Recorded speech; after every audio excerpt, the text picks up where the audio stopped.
GST తగ్గింపుతో ముందే దసరా దీపావళి వచ్చాయని 20 సూత్రాల అమలు కమిటీ చైర్మన్ లంకా దినకర్ అన్నారు.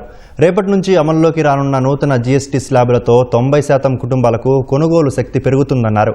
సామాన్య ప్రజలకు ప్రయోజనం చేకూర్చే విధంగా జీఎస్టీ సంస్కరణలను అమలు చేసినందుకు ప్రధాని మోదీకి లంకా దినకర్ కృతజ్ఞతలు తెలిపారు.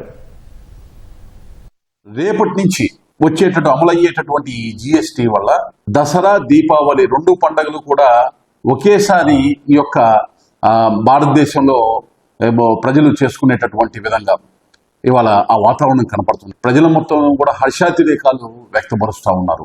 ఈరోజు మీరు గనక గమనించినట్లయితే పేద మధ్య అల్పాదాయ వర్గాలకి సంబంధించినటువంటి ప్రజలు వారి యొక్క కొనుగోలు శక్తి పెరిగేటటువంటి అవకాశం ఉంది.